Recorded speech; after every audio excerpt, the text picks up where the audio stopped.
Keralam ഉറ്റുനോക്കിയ ധർമ്മടത്ത് ഇടതുകോട്ടയെ വിറപ്പിക്കുകയായിരുന്നു UDF. മുഖ്യമന്ത്രി പിണറായി വിജയൻ സ്വന്തം മണ്ഡലത്തിൽ വോട്ടെണ്ണലിന്റെ ആദ്യ മണിക്കൂറുകളിൽ പിന്നിലായത് CPIM-നെ ഞെട്ടിച്ചു. ചരിത്രത്തിലില്ലാത്ത വിധം 6 റൗണ്ടുകളിലാണ് പിണറായി വിജയനെ ധർമ്മടം മുൾമുനയിൽ നിർത്തിയത്. മുഖ്യമന്ത്രി പിണറായി വിജയൻ എന്ന കരുത്തനായ നേതാവ് സ്വന്തം തട്ടകത്തിൽ മുട്ടുമടക്കുമെന്ന് തോന്നിപ്പിച്ച മണിക്കൂറുകളായിരുന്നു അത്. ധർമ്മടത്ത് പിണറായി വിജയൻ 157 വോട്ടുകൾക്ക് പിന്നിൽ എന്നുള്ള വാർത്ത ഈ ഘട്ടത്തിൽ നമ്മൾ പറയുന്നു. 157 വോട്ടുകൾക്ക് പിന്നിൽ.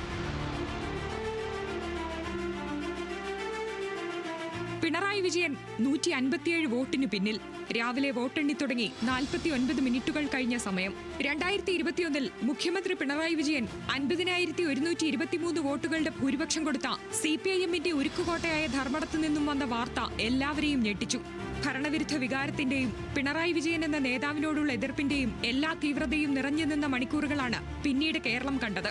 2021 50,123 വോട്ടുകളുടെ റെക്കോർഡ് ഭൂരിപക്ഷം നൽകിയ ധർമ്മടം ഇത്തവണ എണ്ണിത്തുടങ്ങിയപ്പോൾ മുതൽ പിണറായി വിജയനെയും LDF ക്യാമ്പിനെയും വിറപ്പിച്ചു. ഇത് വിജയിച്ചതിന് തുല്യമാണ്. ഇനി ഇതിന്റെ നെറ്റ് റിസൾട്ട് എന്താണെന്നുള്ളത് ഞങ്ങൾക്കറിയില്ല. കാരണം ഇത് രാഷ്ട്രീയപരമായി പിണറായി വിജയന്റെ പരാജയമാണ്.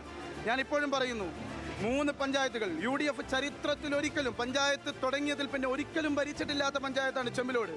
എല്ലാ കാലത്തും ഇടതുപക്ഷത്തിൻ്റെ കൂടെ ശക്തമായി നിന്ന പഞ്ചായത്താണ് അഞ്ചരക്കണ്ടി. പിണറായി വിജയൻ്റെ വീടിരിക്കുന്ന പഞ്ചായത്താണ്. നിങ്ങളത് റിപ്പോർട്ട് ചെയ്യണം. പിണറായി വിജയൻ്റെ വീടിരിക്കുന്ന പഞ്ചായത്തിലാണ്. വേങ്ങാട് പഞ്ചായത്തിൽ പോലും പിണറായി വിജയൻ ലീഡ് നേടിയിട്ടില്ല. എന്തിനാണ് പിണറായി വിജയൻ കേരളത്തിനകത്ത് ഈ രാഷ്ട്രീയ പ്രവർത്തനം നടത്തുന്നത്, ജനങ്ങളെ ഫേസ് ചെയ്യുന്നത് എന്ന് പിണറായി വിജയൻ ലോകത്തോട് തുറന്നു പറയണം.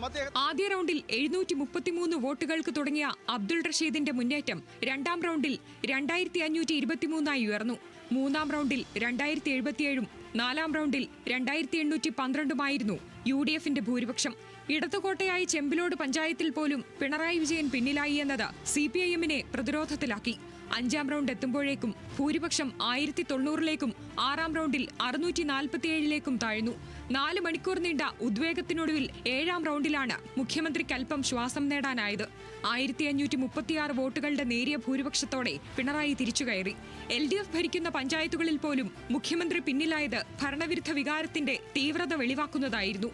ഒടുവിൽ 15 റൗണ്ടുകൾ പിന്നിട്ടപ്പോൾ പിണറായി വിജയന്റെ ഭൂരിപക്ഷം 19,000-ന് മുകളിലെത്തിയെങ്കിലും അത് കഴിഞ്ഞ തവണത്തെ 50,000-ൽ നിന്നുമുള്ള മുഖമടിച്ചുള്ള വീഴ്ചയായി മാറി. 2016-ൽ 87,329 വോട്ടും 2021-ൽ 95,522 വോട്ടും നേടിയ പിണറായിയുടെ വ്യക്തിപ്രഭാവത്തിന് കനത്ത തിരിച്ചടി നേരിട്ടതായാണ് തെരഞ്ഞെടുപ്പ് ഫലം നൽകുന്ന സൂചന. ഒരു പതിറ്റാണ്ട് കേരളം ഭരിച്ച കരുത്തനായ രാഷ്ട്രീയ നേതാവിനെ സ്വന്തം മണ്ണിൽ വിറപ്പിക്കാൻ UDF-ന് കഴിഞ്ഞു എന്നത് വരാനിരിക്കുന്ന രാഷ്ട്രീയ മാറ്റങ്ങളുടെ സൂചനയായും വിലയിരുത്തപ്പെടും. വിജയിച്ചെങ്കിലും പിണറായി വിജയനെ സംബന്ധിച്ചിടത്തോളം ഇത് പരാജയത്തോളം കൈപ്പുള്ള വിജയമായി ചരിത്രം രേഖപ്പെടുത്തും. News desk, news Malayalam.